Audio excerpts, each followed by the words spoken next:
How are you all? It's been a little while, hasn't it? I am back in court tomorrow. Story of my life. Do you know the recent events in Afghanistan? You've seen a lot of my thoughts on my Telegram, but the best bit about it is the Taliban telling the Western journalists, don't tell us about free speech. Sort out Facebook, sort out. Imagine how downwards the West have gone. Britain, America, all of us, yeah? That the Taliban are preaching to us about free speech. In other words, saying, shut the fuck up about free speech. Look at what you lot are up to, yeah? And if you've experienced it, to all the people who are out there fighting against this fake scandemic, yeah? It's great work. The people who are attending the marches, the people who are trying to highlight the problems of the vaccine, I watch all of it, yeah? I'd say that you have experienced what it's like now, yeah? You've now dipped your toe into the machine that we've been battling against for 15 years. You're now being labelled, yeah? Whether it be anti-vaxxers, conspiracy theorists, you're experiencing the same. So I hope all of you who have done that can just sit and wonder if what you've been told about me was true. Maybe it's not all true, everything they've said about me. Now, I'm in court tomorrow. I sit there listening to this free speech issue. I think I had a court case just a number of weeks ago at the High Court of London.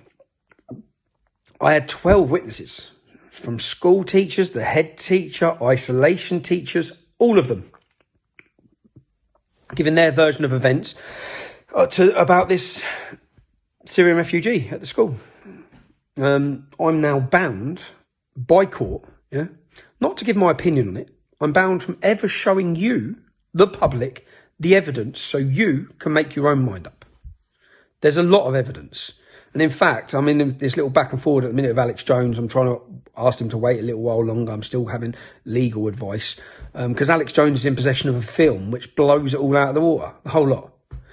But I will be put in prison if I have anything to do with publishing that film. And I sit there and think, free speech, man, free speech. And I'm in court tomorrow. Yeah, I can't name the person I'm in court about tomorrow. But I'm in court tomorrow where I face a stalking prevention order.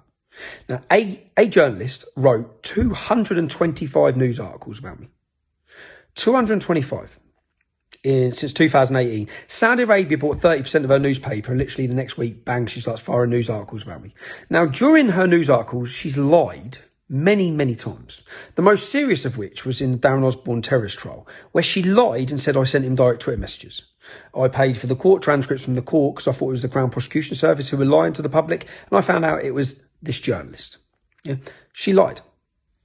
That resulted in many threats against my family. This journalist newspaper, the company she works for, they then, with help of one of her associates, hired an Antifa activist, worked alongside it, sent them to my house and threatened to murder my children. And I've got all the evidence of all of this. Yeah? And I'm pretty fed up by this point of all these lies and their actions.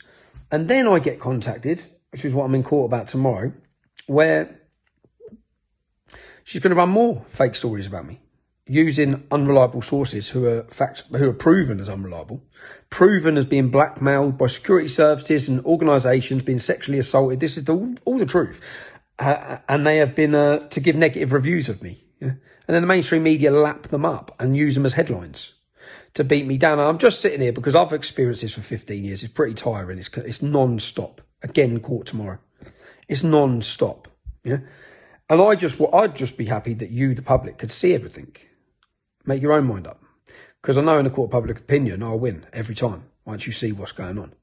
Because it's just like whether it was Brexit and now it's COVID, it's just like the reporting of it, the journalist, the globalist machine of the media, which we're all up against. Yeah?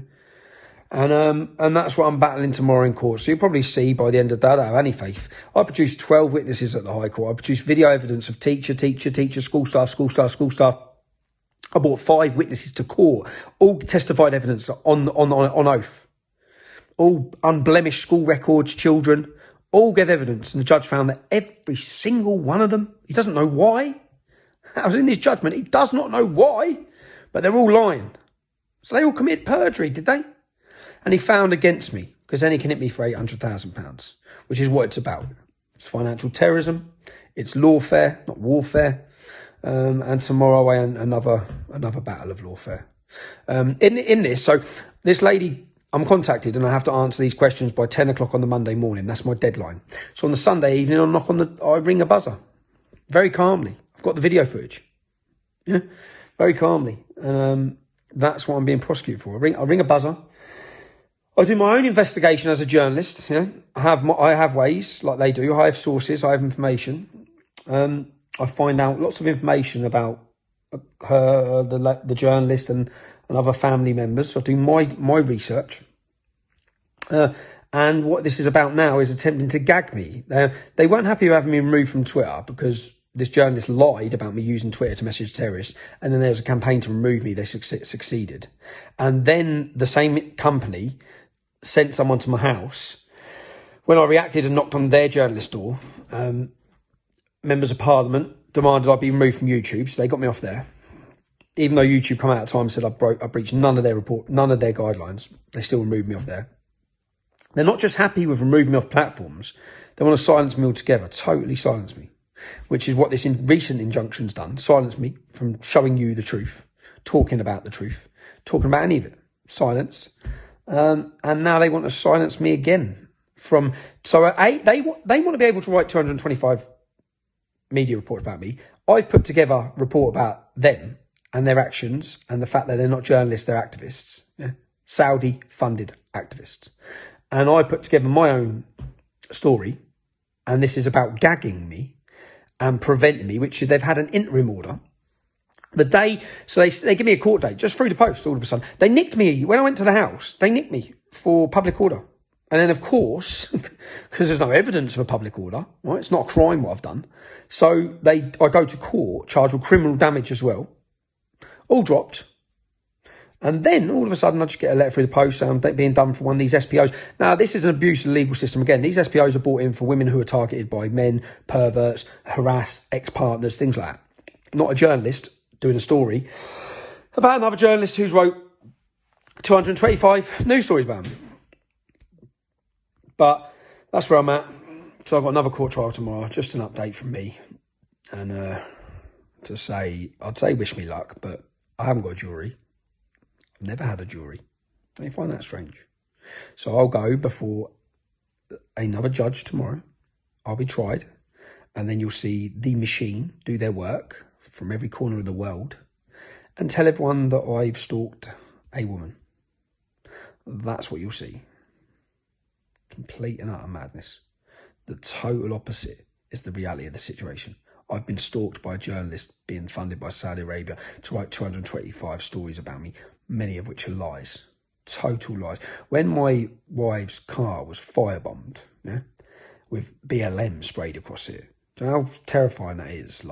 Because what's next? Through letterbox of the houses, what's next? So when my wife's car, and we fled because at the start of COVID, we had nowhere to go. No hotels were open first lockdown. Nothing. I got to the airport and got out of the country. Yeah, end up in Spain. Found somewhere to stay. At that moment, so I spoke to people.